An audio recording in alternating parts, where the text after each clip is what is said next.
Hi friends, Tagar farm day 2. ಇವತ್ತೇನಪ್ಪ ವಿಷಯ ಅಂದರೆ, ಮೊದಲನೇ ದಿನ ಮರಿ ತಂದು ನಮ್ಮ ಫಾರ್ಮಿಗೆ ಯಾವ ರೀತಿ ಮರಿನ ಕೇರ್ ಮಾಡಬೇಕು ಮತ್ತು ಮರಿಗೆ ಯಾವ ರೀತಿ ಫುಡ್ ಕೊಡಬೇಕು ಅನ್ನೋದ್ರ ಬಗ್ಗೆ ಮಾಹಿತಿ ಕೊಡ್ತಾ ಇದ್ದೀನಿ. ಯಾಕಂದರೆ ತುಂಬ ಜನ ಮರಿಗಳು ತಂದು ಮೊದಲನೇ ದಿನವೇ ಹಿಂಡಿ ಹಾಕೋದು, ಜೋಳ ಹಾಕೋದು ಇವೆಲ್ಲ ಮಾಡಿ ತುಂಬ ತಪ್ಪು ಮಾಡ್ತಾರೆ. ಕೆಲವೊಂದು ಮರಿಲಿ ಇಮ್ಯುನಿಟಿ ಪವರ್ ಕೂಡ ಕಡಿಮೆ ಆಗಿರುತ್ತೆ, ದೂರದಿಂದ ಬಂದಿರ್ತವೆ, ಸ್ವಲ್ಪ ಸ್ಟ್ರೆಸ್ ಆಗಿರುತ್ತೆ ಮತ್ತು ಬಾಡಿ ವೀಕ್ ಆಗಿರುತ್ತೆ. ಅಂಥ ಮರಿಗಳಿಗೆ ಹಿಂಡಿ ಜೋಳ ಎಲ್ಲ ಹಾಕಿದ್ರೆ ಮರಿಗೆ ಅರಗ್ನೆ ಮಾಡ್ಕೊಳ್ಳೋ ಶಕ್ತಿ ಇರೋಲ್ಲ, ಆವಾಗ ಮರಿ ಡೆತ್ ಆಗೋ ಸಾಧ್ಯತೆ ಇರುತ್ತೆ. ಮರಿ ತಂದು ಮೊದಲನೇ ದಿನ ಏನು ಮಾಡಬೇಕು ಅಂದರೆ, ರಾಗಿ ಹುಲ್ಲು ಹಾಕಬೇಕು ಮತ್ತು ಬಿಸಿನೀರು ಕೊಡಬೇಕು ಕುಡಿಯೋಕ್ಕೆ. ಬಿಸಿನೀರಲ್ಲಿ ಸ್ವಲ್ಪ ಬೆಲ್ಲ ಹಾಕಿ ಉಪ್ಪು ಹಾಕಿ ಕುಡಿಸಿದ್ರೆ ಇಮ್ಯುನಿಟಿ ಪವರು ಜಾಸ್ತಿ ಆಗುತ್ತೆ ಮತ್ತು ಕ್ಯಾಲ್ಸಿಯಮಿಂದ ಮರಿಗೆ ಎನರ್ಜಿ ಕೂಡ ಬರುತ್ತೆ, ಆವಾಗ ಮರಿ ಆ್ಯಕ್ಟಿವ್ ಇರುತ್ತೆ.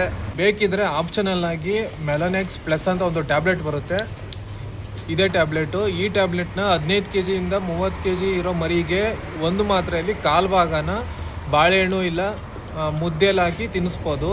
ಇದು ಪೇಯ್ನ ಸ್ವಲ್ಪ ಮತ್ತು ಜ್ವರ ಬರೋದನ್ನ ಕಂಟ್ರೋಲ್ ಮಾಡುತ್ತೆ. ಬೇಕಿದ್ರೆ ಇದನ್ನು ಆಪ್ಷನಲ್ ಆಗಿ ಎಲ್ಲ ಮರಿಗೂ ಹಾಕ್ಬೋದು. 15 kg ಇಂದ ಕೆಳಗಿರೋ ಮರಿಗೆ ಕಾಲು ಭಾಗದಲ್ಲಿ ಅರ್ಧ ಹಾಕಬೇಕು, ಜಾಸ್ತಿ ಹಾಕಿದ್ರೆ ಸಮಸ್ಯೆ ಆಗುತ್ತೆ. ಯಾಕೆಂದರೆ ಅವು ಇನ್ನೂ ಮರಿ ಸಣ್ಣ ಇರ್ತವೆ, ತಡ್ಕೊಳ್ಳೋ ಶಕ್ತಿ ಇರಲ್ಲ, ಅದರಿಂದ ಕಾಲು ಭಾಗದಲ್ಲಿ ಅರ್ಧ ಹಾಕಬೇಕು ಆಪ್ಷನಲ್ ಆಗಿ. ಇದನ್ನು ಮೀರಿ ಇನ್ನೂ ಆಪ್ಷನಲ್ ಅಂದರೆ ಮೆಲನೆಕ್ಸ್ ಪ್ಲಸ್ ಅಂತ ಒಂದು ಇಂಜೆಕ್ಷನ್ ಬರುತ್ತೆ, ಅದನ್ನು ಡಾಕ್ಟ್ರನ್ನ ಕನ್ಸಲ್ಟ್ ಮಾಡಿ ಡಾಕ್ಟ್ರ್ ಕಡೆಯಿಂದ ಎಲ್ಲವಕ್ಕೂ ಇಂಜೆಕ್ಷನ್ ಹಾಕ್ಸಿದ್ರೆ ಮರಿಗೆ ಜ್ವರ ಬರೋದು ಮತ್ತು ಮರಿ ಪೇಯ್ನಿಂದ ನರಳೋದು ಸ್ವಲ್ಪ ಕಡಿಮೆ ಆಗುತ್ತೆ.